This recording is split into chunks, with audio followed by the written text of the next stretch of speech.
Welcome to Hockey Wiz Talks podcast. Today I'll be taking an in-depth look at the NHL play-in round matchups. The first matchup in the Eastern Conference is between the Pittsburgh Penguins and the Montreal Canadiens. The more I look at this matchup, the more I think it favors the Montreal Canadiens because although the Pittsburgh Penguins have two of the best players in the game, their defense is a huge question mark, which gives the Canadiens a huge advantage. Carey Price is the ultimate difference maker in this series. If Carey Price plays great, the Canadiens have a high chance of winning. If not, they don't. The Montreal Canadiens don't really have any other superstar other than Carey Price, but when he is at the top of his game, he can single-handedly win a series. The X factor for the Montreal Canadiens is Shea Weber. It will give the Canadiens a defenseman they can match against Sidney Crosby. If Shea Weber is not able to play, the Canadiens are quite weak on defense, as Weber is one of the only defensemen that have playoff experience. In the event that Weber cannot play, it will provide an opportunity for a young defenseman such as Alexander Romanov to step up. On offense, players such as Jonathan Drouin, Arturi Lehkonen, and Paul Byron will need to be more consistent in order for the Canadiens to win the series. And their top offensive players such as Max Domi, Brendan Gallagher, Nick Suzuki, and Thomas Tatar will need to produce like usual. The Pittsburgh Penguins are heavily dependent on Crosby and Malkin for the majority of their scoring, but they have other players capable of scoring such as Jason Zucker, Brian Rust, Connor Sheary, Patrick Marleau, and Patrick Hornquist. Chris Letang has always been a game changer on offense, but sometimes his aggressiveness on offense can get him into trouble, and Montreal is a team that capitalizes on odd-man rushes and other teams' mistakes. Other than Chris Letang, they will need other impact defensemen such as John Marino, Justin Schultz, and Marcus Pettersson to step up. If these players can't elevate their level of play, Pittsburgh is in trouble. The Pittsburgh Penguins have split their goaltending duties between Matt Murray and Tristan Jarry this season, but since Murray has the playoff experience, he should get the nod to start off. Whomever the goalie is, better be prepared to play against a relentless Montreal team that have made many big comebacks this season. The Montreal Canadiens are entering the play-in round as the 12th seed, but it wouldn't shock anyone to see them beat the Pittsburgh Penguins because the Canadiens actually play better as a team and have the better goalie. The next matchup in the Eastern Conference is between the Carolina Hurricanes and New York Rangers. The New York Rangers are entering the series as the lower seed, but many fans have picked them to win this series because they are led by a Hart Trophy candidate from this season in Artemi Panarin. Despite having a Hart Trophy candidate, the Rangers face a tall task facing the Carolina Hurricanes, a potential contender in the Eastern Conference. Besides Artemi Panarin, the Rangers also have some very talented forwards such as Mika Zibanejad, Pavel Buchnevich, Chris Kreider, and Ryan Strome, as well as some great young forwards in Kaapo Kakko, Philip Hedl, and Brett Howden. Unfortunately, Panarin and Kreider are the only two forwards with some playoff experience. The defense has some great pieces on it, such as Adam Fox, Jacob Trouba, Tony DeAngelo, and Ryan Lindgren. However, only Jacob Trouba and the declining Mark Stahl have some playoff experience. Igor Shesterkin burst onto the scene with the New York Rangers and stole the starting job, but he doesn't have any NHL playoff experience. For this reason, it would make sense to play Henrik Lundqvist for Game 1, and if he struggles, the Rangers could insert Shesterkin for Game 2. Although most fans favor the New York Rangers, I really like the Carolina Hurricanes because they have the exact same core that went to the conference finals last year, and they also added Sami Vatanen and Brady Shea to bolster the blue line, and Vincent Trocheck to strengthen their depth at center. Rod Brind'Amour is one of the best coaches in the league and always finds ways to make the most out of his roster. The Hurricanes have one of the deeper rosters in the Eastern Conference. The one weakness they do have is in goal. Peter Mrazek should be the starter to begin with, but if he falters, they do have a capable backup in James Reimer. While the New York Rangers may generate more buzz, the Carolina Hurricanes are a more rounded hockey team and therefore should win the series. And now a word from our sponsor.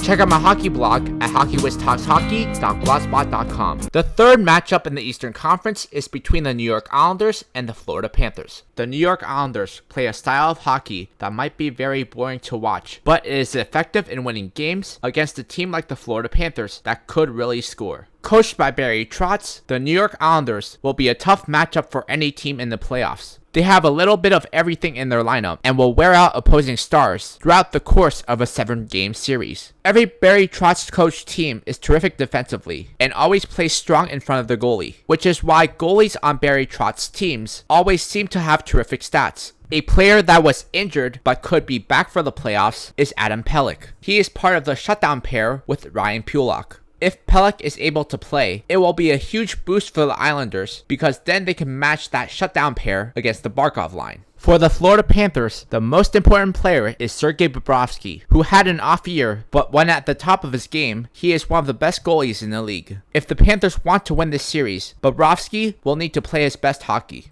Even though Jonathan Huberdeau and Alexander Barkov are one of the best dynamic duos in the league, I think they should break them up so that they don't lose all their scoring if the Barkov line is shut down. Aaron Ekblad and Keith Yandel are two of the better defensemen in the league at joining the rush and jumping into the attack. But they need to be careful not to get caught because the Islanders have a great counterattack. The Panthers will also need Michael Matheson to step up and be an impact defenseman. Although the Florida Panthers have more star power, I like the way the New York Islanders play, and I think their style of play will be ultra effective against a team like the Florida Panthers. The fourth and final matchup in the Eastern Conference is between the Toronto Maple Leafs and the Columbus Blue Jackets. The Toronto Maple Leafs are one of the most skilled teams in the entire NHL. However, skill alone doesn't win a Stanley Cup in the modern NHL, especially not when facing a team like the Columbus Blue Jackets that play very similar to the Boston Bruins. Everyone knows that the top stars such as John Tavares, Austin Matthews, and Mitch Marner will show up, but they also need other players such as Kasperi Kapanen, Alex Kerfoot, and Ilya Mikheyev to step up and score some big-time goals. The defense is a major issue for the Leafs, especially if Morgan Rielly and Jake Muzzin are not 100%. If Rielly and Muzzin aren't 100%, they will need defensemen such as Travis Dermott, Rasmus Sandin, Justin Hall, and Cody Ceci to step up and log major minutes. Frederik Andersen is the backbone of the Toronto Maple Leafs, but he isn't the goalie that can single-handedly win a series. The team in front of him will need to provide offensive support and play sound defense in order for the Leafs to have success in this series.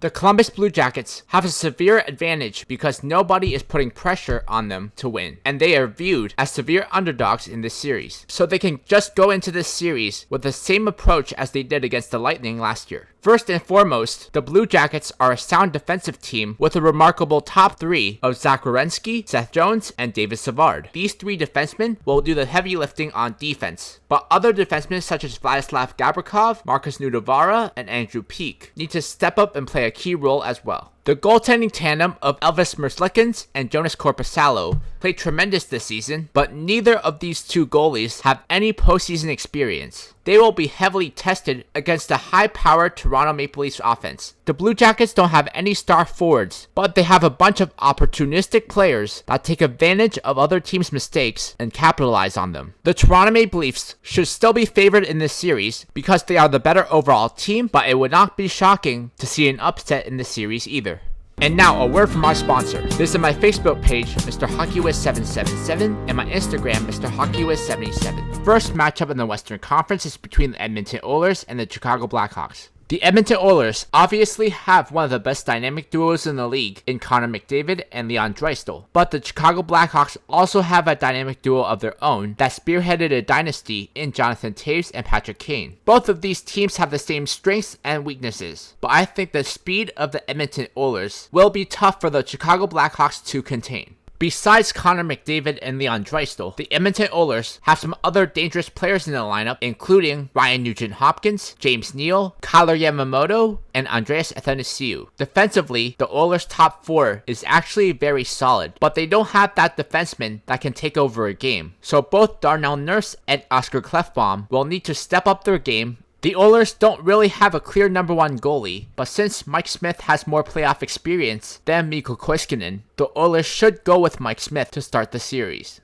The Chicago Blackhawks have a few dynamic offensive players in the lineup, including Patrick Kane, Jonathan Toews, Alex DeBrincat, Dylan Strome, Dominic Kubalik, Kirby Dach, and Brandon Saad. The defense of the Blackhawks is a problem. It is very weak, without the services of Brent Seabrook and Calvin DeHaan. So they will be forced to play rookies such as Lucas Carlson and Nick Beaudin, who don't have any playoff experience. The only defender who is a difference maker is Duncan Keith. Unfortunately, he has a lot of mileage on his body, so he can't be playing 35 minutes a game anymore. They will need Oli Mata and Connor Murphy to step up. Corey Crawford is a proven playoff goalie and seems to play better in the playoffs. He will need to uphold to that standard if the Blackhawks want to win this series. I've seen many people say that the Blackhawks would upset the Oilers, but by looking at the Blackhawks team on paper, I don't know that the Blackhawks have the players necessary to match up against McDavid and Draisaitl if they play on different lines. For that reason, I will give the Edmonton Oilers the advantage in the series. The second matchup in the Western Conference is between the Nashville Predators and the Arizona Coyotes. The Nashville Predators have the better team on paper, but the Arizona Coyotes are one of those teams that could go on a Cinderella run behind the strong play of Darcy Kemper. The Arizona Coyotes added a few new pieces to their team in the offseason and had trouble gelling offensively this season. Nonetheless, the Coyotes still have some very talented forwards in their lineup like Taylor Hall, Phil Kessel, and Clayton Keller, along with some very good secondary scorers like Connor Garland, Nick Schmaltz, Christian Dvorak, and Derek Stefan. Defensively, Oliver Ekman-Larsson, Jacob Chichurin, and Alex Goligoski are the main offensive threats, while Nicholas Jarmelson, Jason Demers, and Ilya Lyubushkin hold down the fort in the defensive zone. Darcy Kemper was amongst the league leaders in GAA and save percentage. He needs to play like he did in the regular season in the postseason in order for the Coyotes to have a shot at beating the Predators. The Nashville Predators are a team that were built for the playoffs. They are very deep with a great defense, great offensive depth, and great goaltending. Nashville has incredible depth at center with Ryan Johansson, Matt Duchene, Nick Bonino, and Kyle Turris. However, they don't have much scoring on the wings outside of Philip Forsberg, Mikael Granlund, Craig Smith, and Victor Arvidsson. The Preds still have Roman Josi, Ryan Ellis, and Matthias Ekholm. But if they want to make it far in the playoffs, Dante Fabro will need to step up and contribute offensively as well. Yushi Saros and Pekka Rinne split goaltending duties this season, with Saros outplaying Rinne. However, Rinne has more playoff experience, so it would be wise to go with him initially. This series is actually a lot more up in the air than most people think. I actually think that the Arizona Coyotes are capable of pulling an upset because this is not the same Predators team that made it to the Stanley Cup Finals in 2017.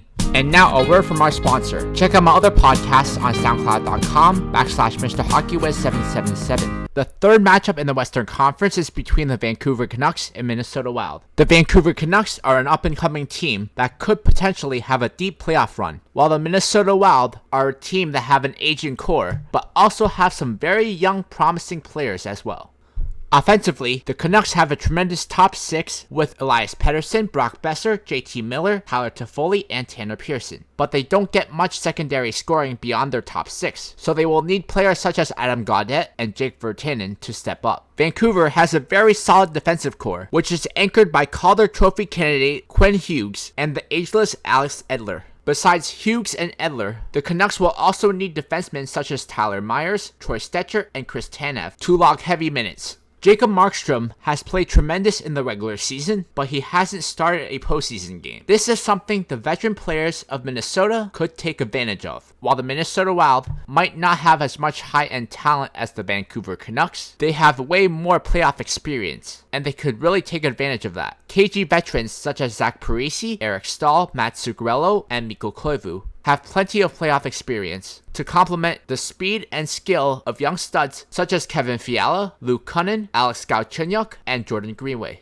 Minnesota has a good top four on defense with Ryan Suter, Matt Dumba, Jared Spurgeon, and Jonas Brodin. All four of these defensemen will need to log heavy minutes and play fantastic for the Wild to win this series. Alex Stalock started to get the majority of the starts down the stretch of the season because Devin Dubnyk wasn't having a good season. It will be interesting to see which goalie the Wild start the series off with. Upon further examination of this matchup, the Minnesota Wild actually look like the deeper team, and if they get solid goaltending from either Stalock or Dubnyk, the Wild could actually pull off an upset here. The fourth and final matchup in the Western Conference is between the Winnipeg Jets and Calgary Flames. The Calgary Flames have a lot of high-end talent, but their issue is some of their star players underperform in the playoffs. So the Calgary Flames enter this series with tremendous pressure on them due to their many first-round exits. On the other hand, the Winnipeg Jets have made the most out of their roster this year and surpassed their preseason expectations after losing 3 key defensemen in the offseason. So they can approach this series with underdog mentality, which can be great in the playoffs.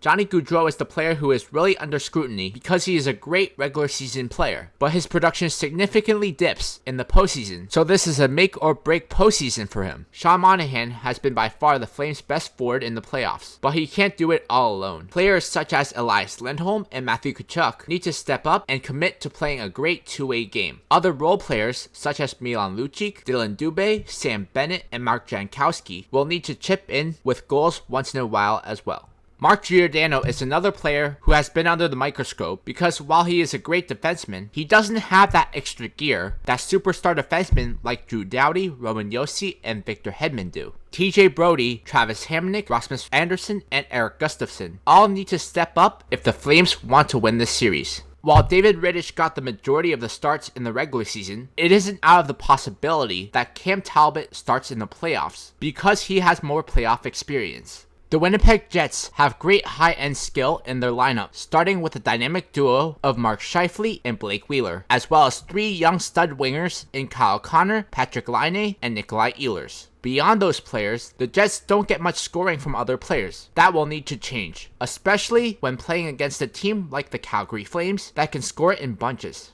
Realistically, the Jets only have 2 defensemen worthy of talking about, Josh Morrissey and Neil Pionk. Both played tremendous this season and will need to continue to do so in the playoffs. The success of the Winnipeg Jets rides on how well Connor Hellebuyck plays, because if he doesn't stand on his head, it will be a long series for the Jets. Luckily for the Jets, Hellebuyck has been terrific in goal the whole season, as he has faced the most shots in the league, had the most saves in the league, also had the most shutouts in the league with 6. This series is really hard to predict, but with how well Connor Hellebuyck has played this year, the Jets really need about 2 to 3 goals a game to win a game, which they can easily do with their firepower. So for that reason, I give the Jets an edge in this series. On my next podcast, I talk about the top prospects in the 2020 NHL draft.